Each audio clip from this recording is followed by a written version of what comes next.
الحمد لله رب العالمين والصلاة والسلام على سيد الأنبياء والمرسلين محمد بن عبد الله الأمين وعلى آله الطيبين وأصحابه الغر الميامين ما اتصلت عين بنظر ووعت أذن بخبر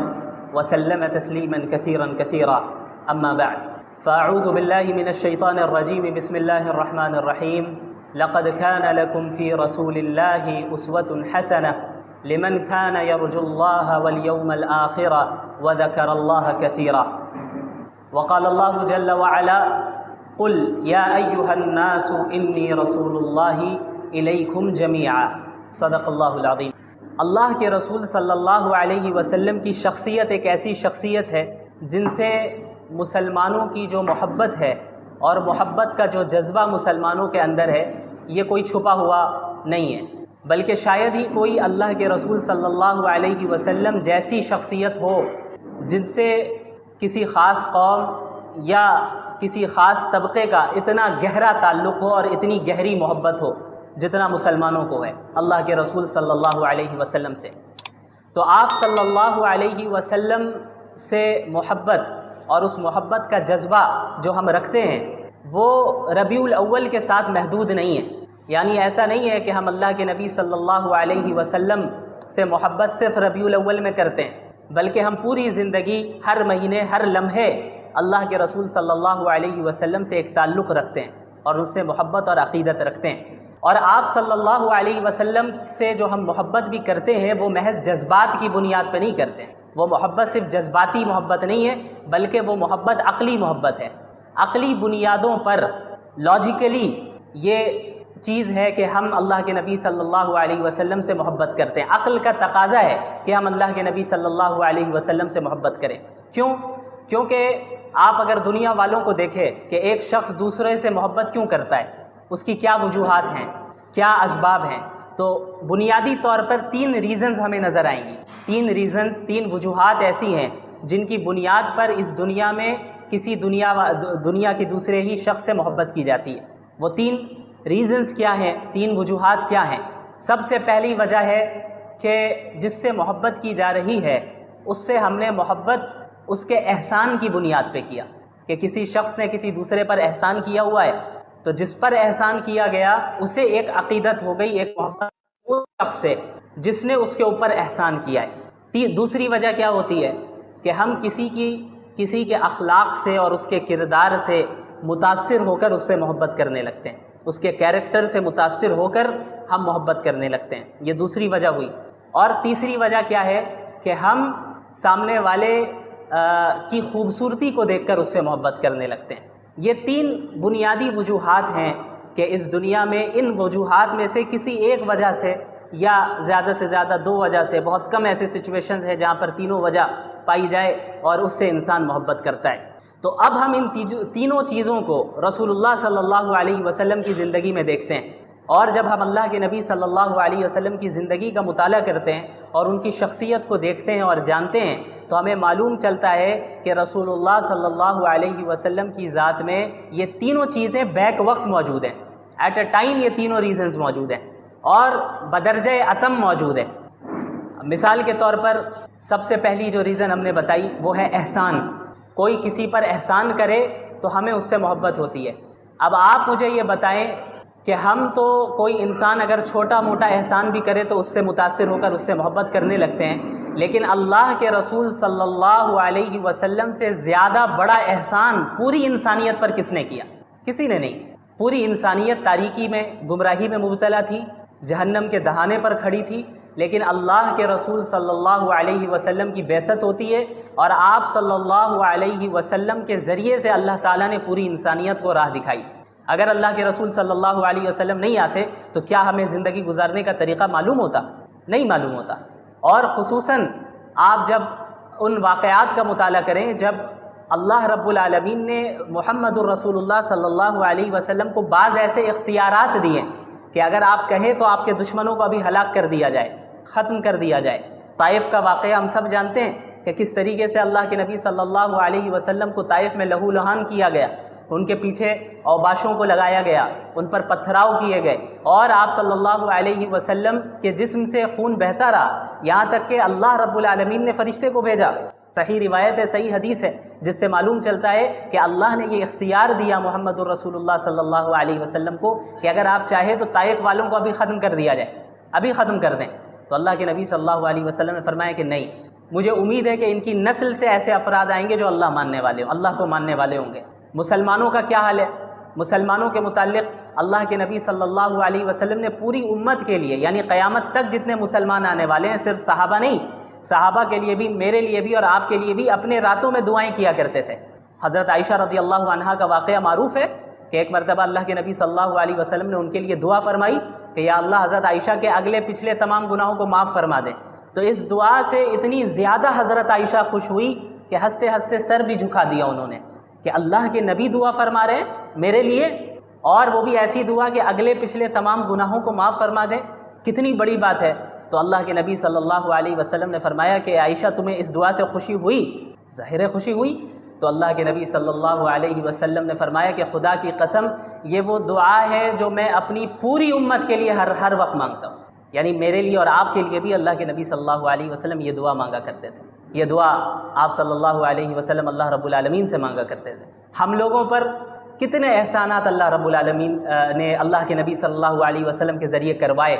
اب آپ ایک جو اللہ کے نبی صلی اللہ علیہ وسلم نے کیا فرمایا، ایک صحیح روایت میں ہے کہ ہر نبی کو ایک دعا دی گئی، ایسی دعا جسے اللہ کبھی ریجیکٹ نہیں کرے گا۔ یعنی انبیاء کی دعا تو ایسی قابل قبول ہوتی ہے، لیکن اللہ رب العالمین اس بات کا پابند نہیں ہے کہ وہ نبی کی ہر دعا کو قبول کر لے۔ اللہ کرے گا، اپنے فضل سے کرے گا، اللہ تو کسی کا پابند نہیں ہے، لیکن اللہ رب العالمین نے ہر نبی کو ایک ایسی دعا دی ہے جس کے متعلق اللہ نے خود فرمایا کہ یہ ایک ایسی دعا ہوگی جسے میں ریجیکٹ نہیں کروں گا۔ تو انبیاء نے، پچھلے انبیاء نے ان دعاؤں کا استعمال کیا۔ حضرت نوح علیہ السلام نے بھی اور دیگر انبیاء نے بھی۔ حضرت نوح علیہ السلام 950 سال تک انہوں نے اپنی قوم میں دعوت کا کام کیا، لوگوں کو اسلام کی طرف بلایا، لیکن ماننے والے بہت تھوڑے رہے۔ ہر طرح سے کوشش کی، لیکن نہ ماننے والے جو تھے انہوں نے ہر طرح سے انہیں تکلیف پہنچائی۔ آخر کار اللہ حضرت نوح نے دعا کی کہ اللہ اب انہیں ہلاک کر دیں، اب انہیں ختم کر دیں، اور پھر اللہ رب العالمین نے انہیں ہلاک کیا، کیونکہ ایک ایسی دعا انبیاء کو ملی جو کبھی ریجیکٹ نہیں ہوتی۔ اللہ کے نبی محمد الرسول اللہ صلی اللہ علیہ وسلم نے کیا فرمایا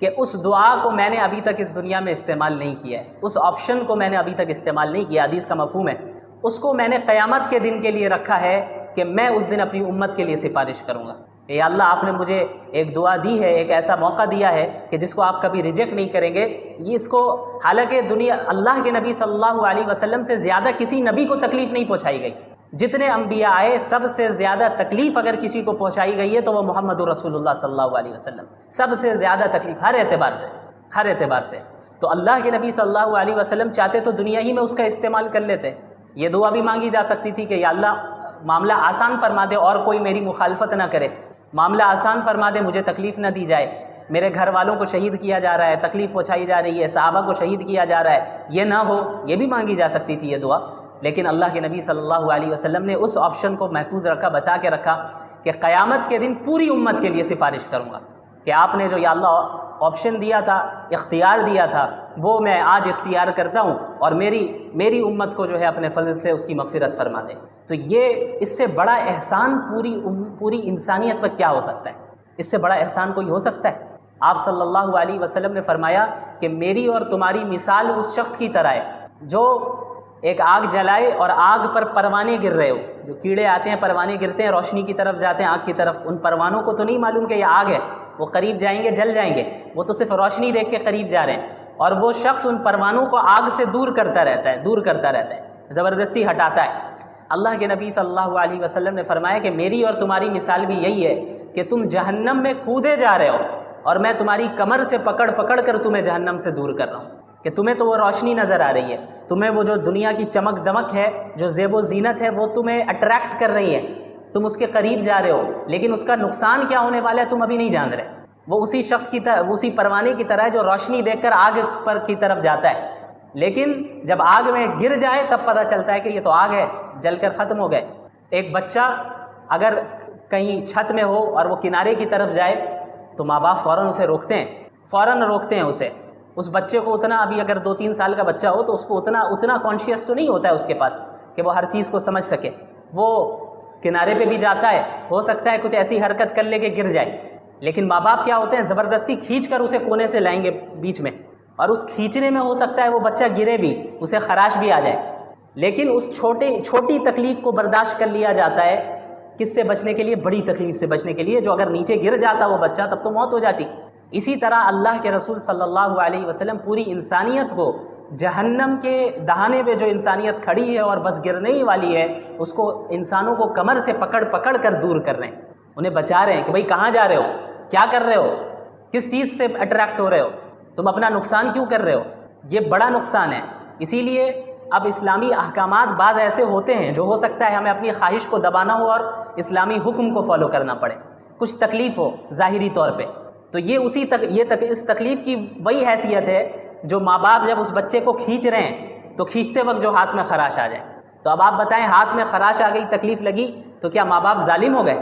ظالم تو نہیں ہوئے، بلکہ محسن ہوئے. کیوں؟ کیونکہ آگے جو بڑی تکلیف تھی اس کے مقابلے میں یہ خراش آنا کوئی بڑی بات نہیں ہے، معمولی بات ہے. اسی طرح جہنم کی آگ میں جلنا اور اس میں جانا یہ اتنی بڑی تکلیف ہے اور اتنی بڑی مصیبت ہے کہ اگر اس سے بچنے کے لیے دنیا میں چند تکلیفوں کو برداشت کرنا پڑ رہا ہے تو اس کی کوئی حیثیت نہیں ہے اس تکلیف کے سامنے. تو اللہ کے نبی صلی اللہ علیہ وسلم نے پوری زندگی انسانیت کو جہنم کی آگ سے بچانے میں صرف کیا، اور اس طرح آپ صلی اللہ علیہ وسلم مصروف رہے اور اتنے متفکر رہتے کہ قرآنی آیتیں نازل ہوئی کہ لعلک باخع نفسک علی آثارہم ان لم یؤمنوا بہذا الحدیث اسفا. آپ اتنے متفکر ہیں، اتنے پریشان ہیں کہ کیا اگر یہ ایمان نہیں لائیں گے تو آپ اپنے آپ کو فکر میں ہلاک کر دیں گے. یعنی آپ اتنے زیادہ فکر میں مبتلا رہتے، اتنے متفکر رہتے کہ کیسے لوگ اسلام قبول کریں، کیونکہ حق تو یہی ہے،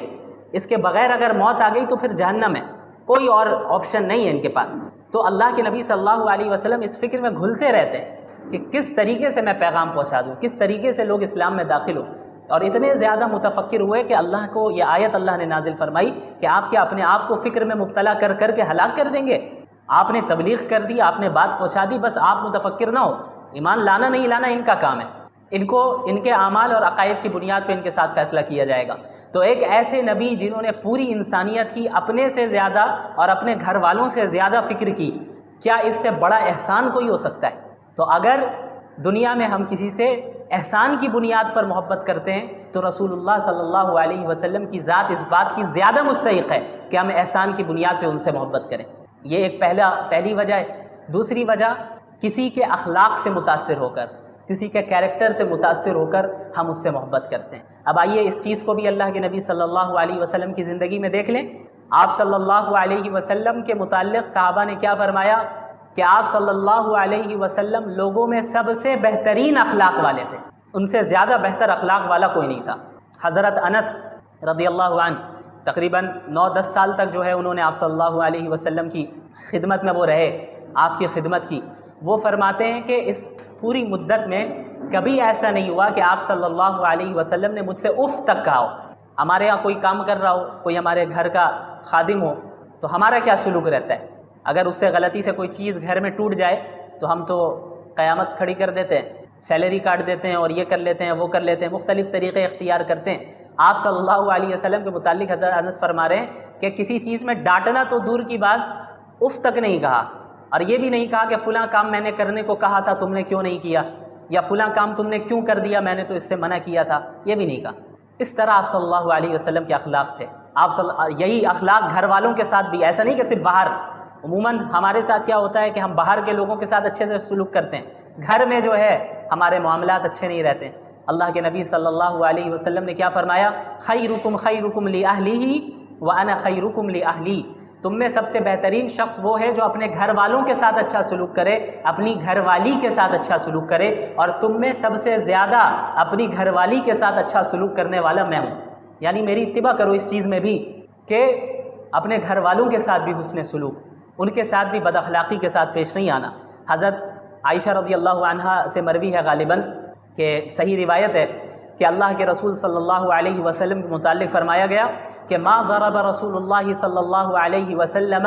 خادما له ولا امرأة ولا ضرب بيده شيئا، کہ آپ صلی اللہ علیہ وسلم نے پوری زندگی میں نہ کسی اپنے خادم پر ہاتھ اٹھایا،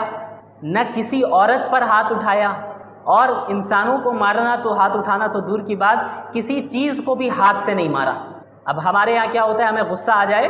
تو ہم کیا کرتے ہیں کہ چیزوں کو اٹھا پٹک کرنا شروع کر دیتے ہیں۔ اللہ کے رسول صلی اللہ علیہ وسلم کے متعلق فرمایا جا رہا ہے کہ کسی عورت کو مارنا، کسی انسان کو مارنا یہ تو ہوا ہی نہیں، اور یہ تو دور کی بات، آپ نے کسی چیز کو بھی ہاتھ سے بھی دھکا نہیں دیا کہ دھکا دے کر یا کسی چیز کو مارا ہو، ہاتھ سے ایسا نہیں کیا۔ یہ آپ صلی اللہ علیہ وسلم کے اخلاق تھے، اور آپ صلی اللہ علیہ وسلم کا جو کردار اور مختلف جو انسان کے کردار کے اندر جو خصوصیات ہوتی ہیں،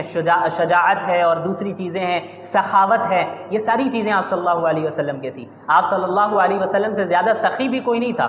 جو ہوتا اس کو بھی صدقہ کرتے، اور آپ صلی اللہ علیہ وسلم سے زیادہ بہادر بھی کوئی نہیں تھا۔ حضرت علی رضی اللہ عنہ فرماتے ہیں کہ دوران جنگ بھی جب کبھی صورتحال ایسی ہو جاتی کہ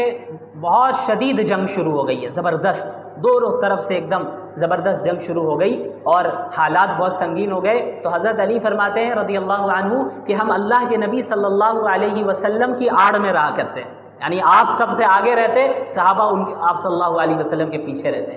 اور بچاؤ کرتے۔ تو یہ آپ صلی اللہ علیہ وسلم کی بہادری بھی ہے،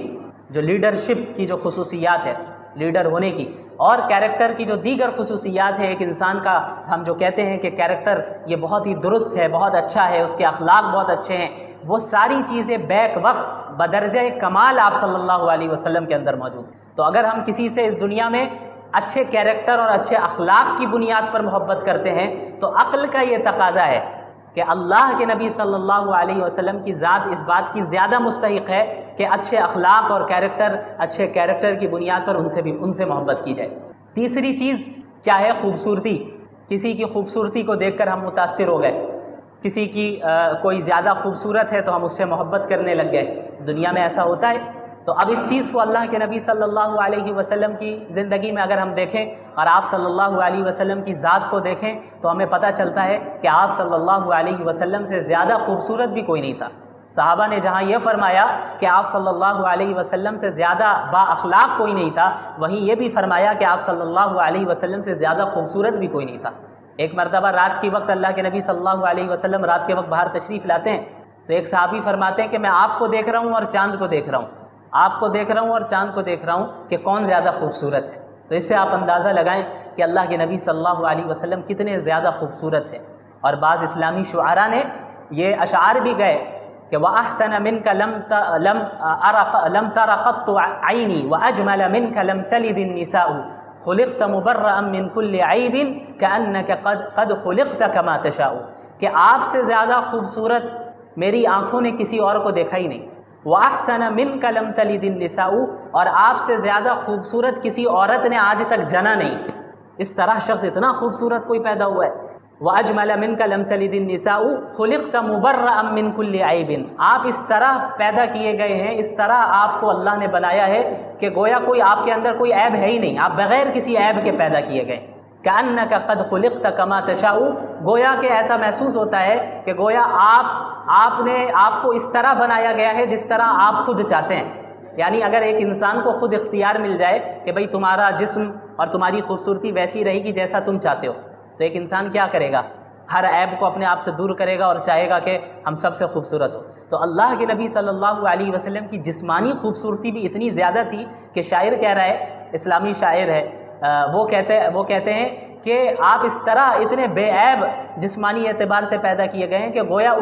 آپ اپنے اختیار سے پیدا کیے گئے، جس طرح آپ کو بننا تھا ویسا آپ کو بنا دیا گیا۔ تو یہ آپ صلی اللہ علیہ وسلم کی خوبصورتی ہے۔ تو اگر دنیا میں خوبصورتی کی بنیاد پہ محبت کی جاتی ہے تو عقل کا تقاضا یہ ہے کہ رسول اللہ صلی اللہ علیہ وسلم سے خوبصورتی کی بنیاد پہ زیادہ محبت کی جائے۔ تو رسول اللہ صلی اللہ علیہ وسلم کی جو محبت ہے یہ محض جذباتی بنیاد پہ نہیں ہے، ہماری محبت رسول اللہ صلی اللہ علیہ وسلم سے ریشنل بنیادوں پر بھی ہے۔